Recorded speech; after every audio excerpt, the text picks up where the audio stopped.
వీరులకు జోహార్ తెలంగాణ అమర వీరులకు జోహార్ బద్దకి జోహార్ సింగిరెడ్డి భూపతి రెడ్డికి జోహార్ అలవేలు ప్రభాకర్ కు జోహార్ కామ్రేడ్ జోహార్ తెలంగాణ రైతాంగ సాయుధ పోరాట అమర వీరులకు జోహార్ తెలంగాణ రైతాంగ సాయుధ పోరాట అమర వీరులకు జోహార్ గుమ్మి పుల్లయ్య గారికి జోహార్ బద్దం ఎల్లారెడ్డికి జోహార్ నారాయణ రెడ్డికి జోహార్ గంటం తిరుపతి రెడ్డికి జోహార్ జాయింట్ అమర వీరులకు జోహార్ కామ్రేడ్ గుమ్మి పుల్లయ్య గారికి జోహార్ అలవేలు ప్రభాకర్ కు జోహార్ సింగిరెడ్డి భూపతి రెడ్డికి జోహార్ బద్దం ఎల్లారెడ్డికి జోహార్ తెలంగాణ సాయుధ పోరాట అమర వీరులకు జోహార్ తెలంగాణ సాయుధ పోరాట అమర వీరులకు.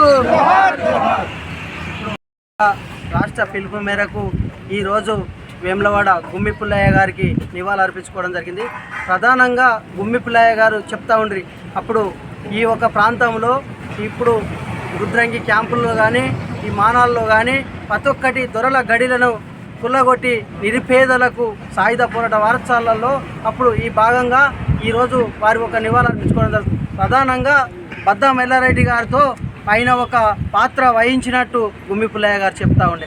ఇలా చూస్తే ఈ ప్రాంతంలో అప్పుడు సిహెచ్ రాజేశ్వరరావు గారు ఉండగా డబల్ బెడ్రూమ్లు అనేది ఇళ్ల స్థలాలు కానీ ఇండ్లు కానీ సిపిఐ ఆధ్వర్యంలో ఇచ్చినటువంటి అర్బన్ కాలనీ కానీ ఇటు పార్వతీపురం లాంటివి కానీ కొన్ని ఎక్కడ చూసినా కూడా సిపిఐ ఎమ్మెల్యేగా ఉండి సిహెచ్ రాజేశ్వరరావు గారు ఇచ్చినటువంటి ఇలా నిరుపేదలకు తెలంగాణ రాష్ట్ర ప్రభుత్వం వచ్చినాక దళితులకు 3 ఎకరాల భూమి ఇస్తామని ఇలా దళితుల ఈ ప్రాంతంలో వారికి అప్పుడు పట్టాలు ఇచ్చినటువంటి కాంగ్రెస్ ప్రభుత్వం ఇచ్చినటువంటి పట్టాలను జంగు సిపాయిలకు విధిరా వాళ్ళకి ఇచ్చినటువంటి జాగా పట్టాలను లాక్కోవడం జరిగింది.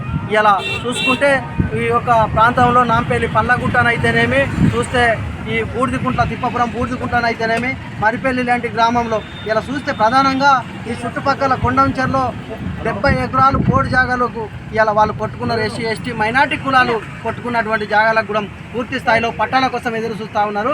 ఆ పట్టాలు ఇవ్వాలని వెంటనే కాంగ్రెస్ ప్రభుత్వాన్ని ఒకటే కోరుతా ఉన్నాం. ఈ ప్రాంతంలో అప్పుడు కాంగ్రెస్ హయాంలో సిపిఐ ఎమ్మెల్యేగా సిహెచ్ రాజేశ్వరరావు ఇచ్చినటువంటి స్థలాలను వెంటనే తిరిగి వారి స్థలాలకు వాళ్ళకు అందించే విధంగా కాంగ్రెస్ ప్రభుత్వం చర్య చేపట్టాలి.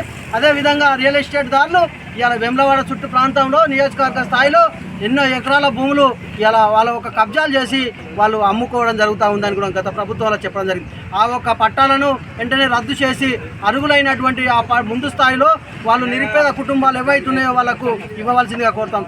1000 కోట్ల రూపాయలు పెట్టి వేములవాడ చుట్టూ ఈ ముప్పు గ్రామాలకు డ్యాముకు సంబంధించినటువంటి కాలువలలో నీరు వచ్చడానికి 1000 కోట్ల రూపాయలు పెట్టి కాలువలు కట్టడం జరిగింది. కానీ పంట వండే సమయంలో రైతులకు ఒక చుక్క నీళ్లు రావడం లేదు.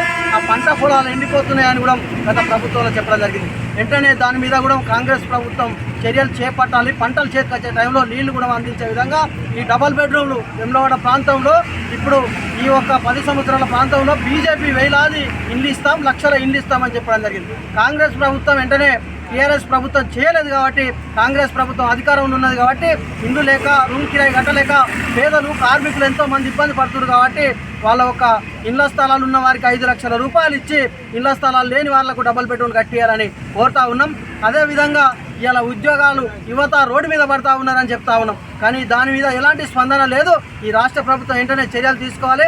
గుడి చెరువు 33 ఎకరాలు గుడిపినటువంటి గుడి చెరువును ఇలా పార్కింగ్ ప్లేస్ చేస్తామని యాత్రికులు 1000 కోట్ల మంది ఇలా కోట్లాది ఆదాయం ఉన్న వేములవాడ దక్షిణ కాశీ ఎంతో మంది వస్తూ ఉన్నారు. కానీ దాన్ని డెవలప్మెంట్ లేదు, ఊరు డెవలప్మెంట్ లేదు. 100 కోట్లు ఇస్తామని కేసీఆర్ గారు చెప్పి ఆ మాట దాటేసినటువంటి పరిస్థితి. ముప్పు గ్రామాల నిర్వాసితులకైతే 5,10,000 ఇస్తాం రాజన్న సాక్షిగా అని చెప్పి ఆ ముప్పు గ్రామాలలో అవకతవకలు జరుగుతున్నాయి. 18 ఏళ్ళ యువత ప్యాకేజీ లేదు సరైనటువంటి. ఇలా ఇళ్ళ స్థలాలు లేక కొంతమంది ఎదురు చూస్తూ ఉన్నారు. ఇలా పట్టాలు ఇంటి పన్నుండా కూడా ఇంకోరి పేరు మీద ఎక్కి కొంతమంది ఎదురు చూస్తూ ఉన్నారు. వెంటనే దాన్ని సవరణ చేసి మన నాన్నగారికి సంబంధించిన శుభం కూడా వీడియో తీసుకొని వెళ్ళారు. దానికి కడారి రాములు గారు చాలా పోరాటం చేసి అందరితోని ఎంతో మందితో పోరాటం చేసి కడారి రాములు అనే అతడు ముందు నిలబడి నాన్నగారి స్థూపం నిలబడడానికి చాలా కృషి చేశారు. ఆయన ఒక్కరే కాకుండా ఇలాంటి కార్యక్రమానికి సహకారం అందించినటువంటి అందరికీ ఈ సందర్భంగా పేరు పేరున కృతజ్ఞతలు తెలియజేస్తూ మా నాన్నగారికి ఈరోజు జోహార్ సాయుధ పోరాట అమరవీరులకు జోహార్.